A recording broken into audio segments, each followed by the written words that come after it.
guys, welcome back to my channel. It's Eponine, aka Epi, and thank you so much for joining me today for another true crime video.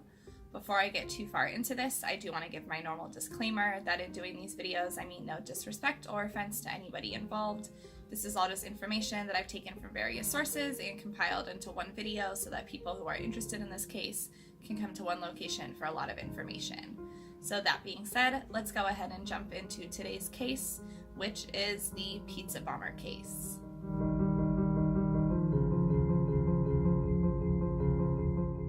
So on August 28th of 2003, Brian Wells, who was a pizza delivery man for Mamma Mia Pizzeria in Erie, Pennsylvania, drove to deliver 2 pizzas to 8631 Peach Street. And this address led him to an abandoned TV production warehouse at the end of just a really barren road. Now, at this point, a bomb was attached to Brian Wells' neck, and he was ordered to go rob a bank or the bomb would explode. Now, at this point, he was given instructions to the bomb hostage, as well as instructions to give to police in case anything were to happen where police were to be called. And he was also given like a scavenger hunt type list of clues to follow for after the bank robbery so that he could defuse the bomb. Now, these notes also warned Wells that he was under constant surveillance, and they had things such as act now, think later, or you will die. Now, the first task on this scavenger hunt of tasks for him to complete was to stop at PNC Bank on Peach Street, and at that point, he was supposed to give the teller a note that was demanding $250,000 in cash. Now, to help assist him in this robbery, he was given a cane that was actually a gun, and he was ordered to use that if anybody got in the way or if he needed to make himself appear more threatening so that the bank would take him seriously. Now, around 2:30 p.m., Wells entered the bank on Peach Street, and he waited for a few seconds in line before he cut the person in front of him, walked up to the teller, and passed him a note. However, the bank was not able to access the vault at this point in time, so instead of the $250,000 that he went in there to get, Brian Wells was given $8,702 in cash instead. So at this point, that was all he was able to get. So he took a sucker from the jar on the counter and then kind of walked out swinging the cane and the money bag with him to go on to the next task. So at this point, he went to a nearby McDonald's where he received a rock that had his next steps, and at that point, he went to go to the next location to get his next clue. Now, approximately 15 minutes after the robbery, the police were out looking for Wells because the bank tellers had called the police on him, and he was actually pulled over right by the McDonald's in the parking lot of an iMart Express, which is an eyeglass center. So at this point, Wells was ordered out of his car and he was put in handcuffs. Now, originally he was telling the police that he had a bomb on him and they didn't really know if they should believe him, but after they lifted up the shirt that he was wearing, they noticed, yes, this is a bomb, and they were all really quick to back up, and he was held at gunpoint.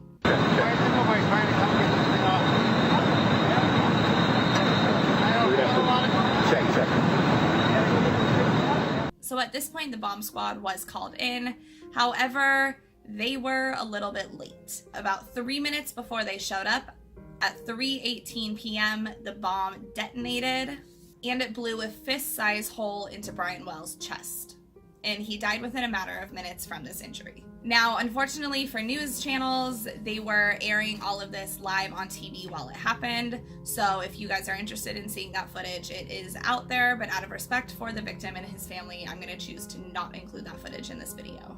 Now, after his death, the police decided to go on his scavenger hunt route themselves and see if it was even physically possible for somebody to accomplish this, and they determined that no matter what happened, Brian Wells would not have been able to get his bomb off in time, and it ultimately would have killed him one way or another. So that was the initial crime itself, and that alone is crazy, but this is where things get even crazier.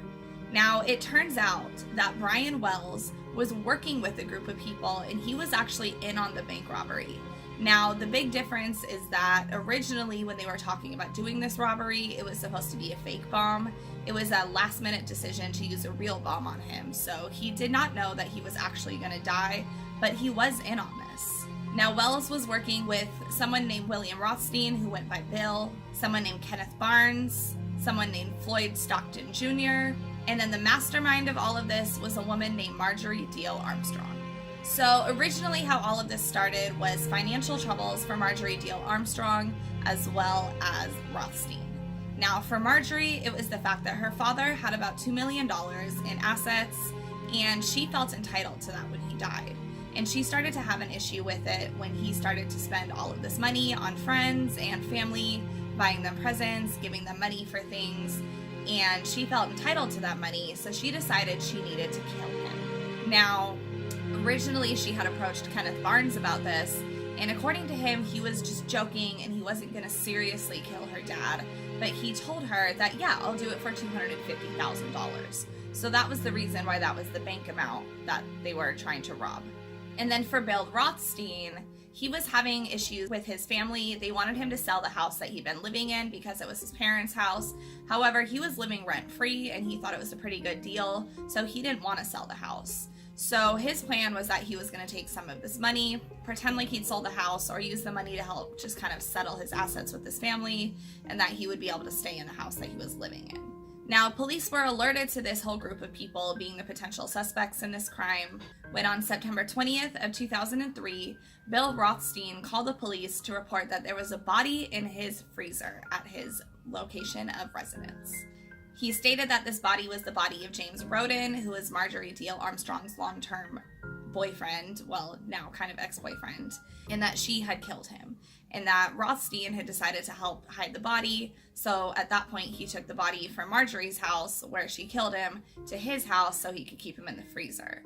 And he called and reported this to the police because he started to kind of just be afraid of Marjorie and didn't want to be in on this anymore, and just decided that he'd kind of had enough with all of this. Now, because the location of where the body was at was so close to the bank robbery and where the pizzas were delivered to, that's when the police started to think this is way too much suspicious stuff happening in one area without a whole lot of explanation tying it together.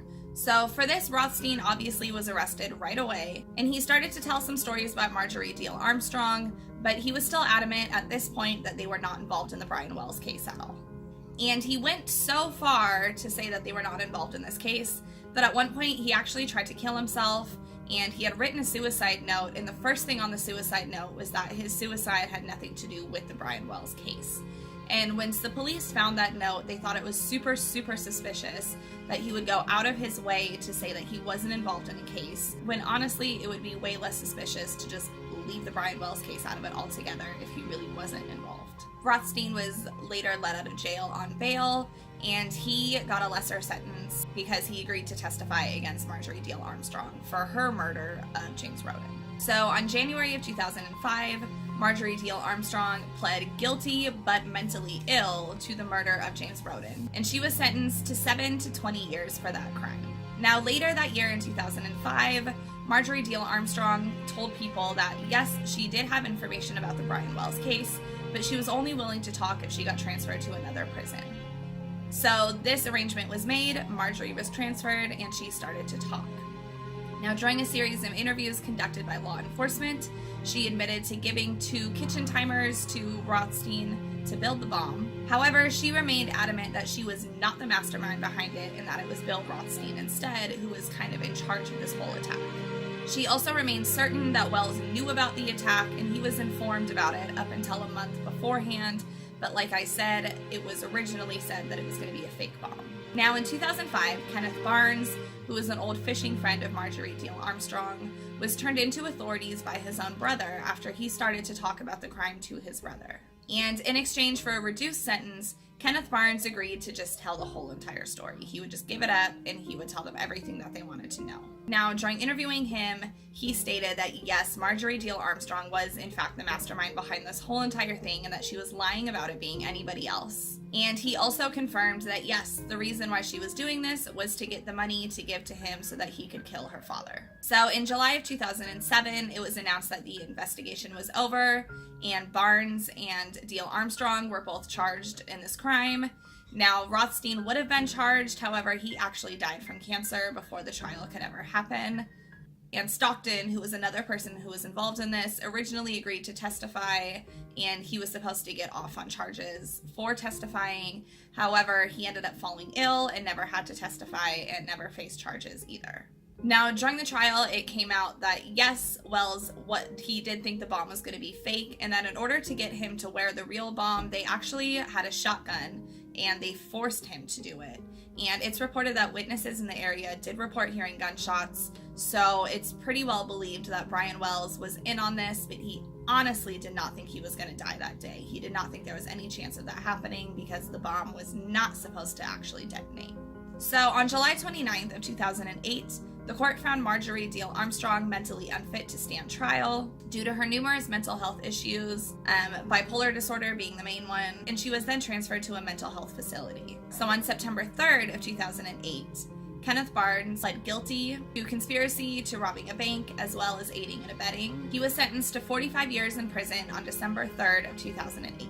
So later that year, on February 24th of 2009, a judge held another trial to see if Marjorie Diehl-Armstrong was mentally fit to stand trial yet, and at this point, she was declared mentally competent. So on October of 2010, Marjorie Diehl-Armstrong went to trial. She testified in her own defense. She stated that she was not the mastermind behind all of this and that she should not be getting into as much trouble as she was.